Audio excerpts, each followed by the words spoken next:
Hello everyone, it's Heidi here from the Nest Kids CPR and Allergy, and I'm coming to you today on this live to talk about bedwetting, which is something that we don't necessarily hear a huge amount about, but I think we'd be surprised how many children actually still have this condition and struggle with it through school as well. So I've got some notes here on the right, so if you see me looking away from the camera, that's what I'm looking at. I don't want to miss anything. If you're unfamiliar with the Nest, then pop over to www.thenestcpr.com and you can take a look at our classes and all our child health blogs as well. There'll be something in there I'm sure will be useful to you. So bedwetting can sometimes be called nocturnal enuresis as well. So enuresis is sort of the medical term, and nocturnal being nighttime. So this is specifically about nighttime bedwetting. Okay, so nighttime bedwetting can be very different to daytime bedwetting. They're two completely different types of things. Bedtime bedwetting is obviously an issue, but daytime would be more of a concern. There might be something more medicalized or some kind of psychological reasons for that. So it's a lot more common in school-age children than we realise. I'm going to pop a graph up with this Facebook Live or in the comments, and then I'll pop it on my blog as well, and there'll be a graph and you can see how many children actually still suffer with bedwetting into the school ages. So most children will stop bedwetting over time, and some may need some simple treatments, and some on a rare occasion might need a form of medication. So it can be genetic. It has certainly run in our family. We certainly have the bedwetting gene, which isn't ideal, but it's definitely something that they've found that can run in families. Now, my own son is only 5.5, so I'm not concerned particularly at this point about him. He's still very young, so although a lot of children at his age wouldn't still be in nappies, mine is. However, I think with time, this could definitely not be an issue for us.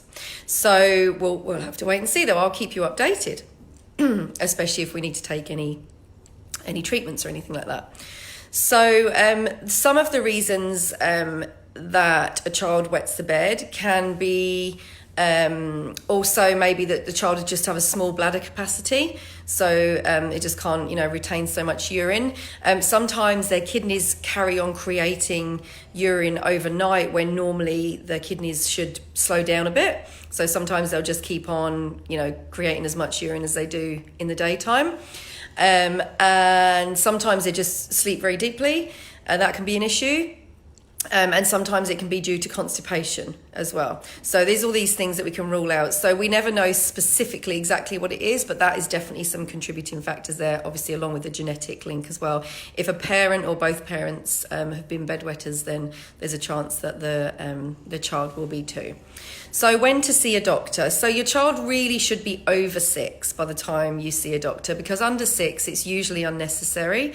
The child in time will grow out of being wet at night. So unless they're 6 years old, I personally wouldn't bother seeking medical attention unless you're very worried and you want some reassurance and you want to chat to someone. That's fine, but intervention is not recommended before the age of 6. It can often just self-resolve.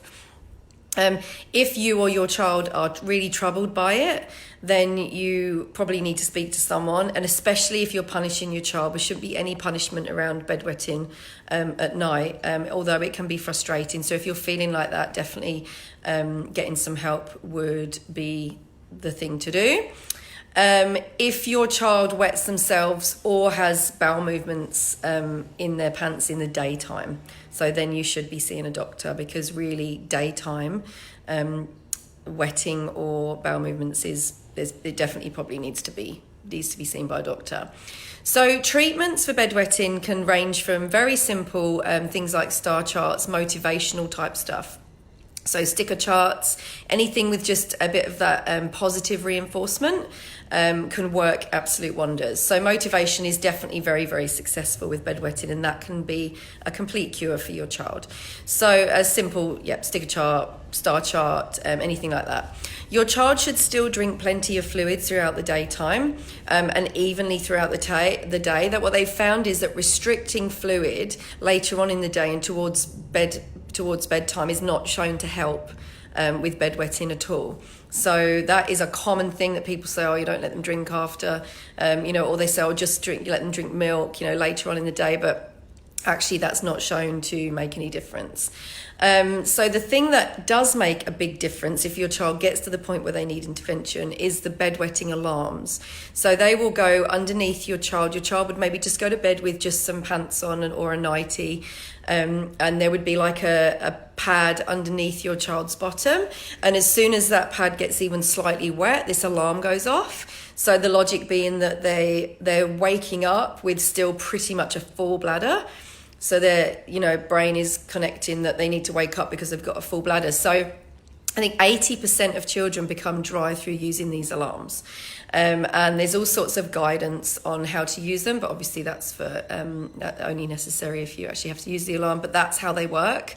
And it's very low voltage, so they're not in any danger with these alarms or anything. There's kind of battery operated.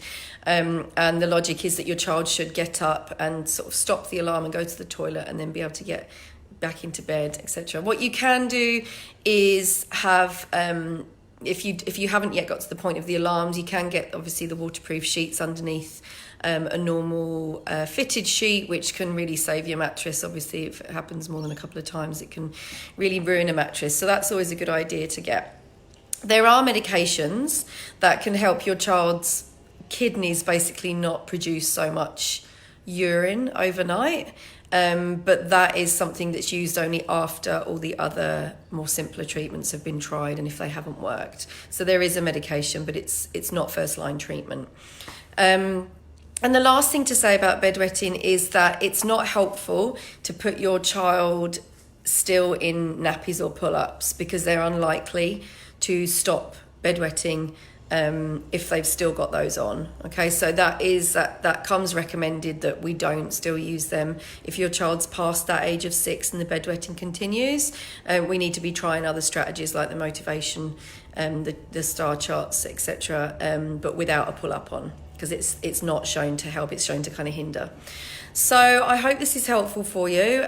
Take a look over on the Nest website for many, many more videos and child health blogs. You can pick up your first aid pocketbook over there, and you can take a look at the book a class tab and see where our classes are. We have public classes in some hospitals and private clinics around Sydney, but if we're not in your area, whether that be in Sydney or out Sydney, if we're not in your area, drop us a line, let us know that you want to hold a class. We do home classes too. So hop on over to the website and take a look. Any questions, I'm always here to answer your questions. We're always happy to answer anything over here at the Nest. Okay, take care. Bye-bye.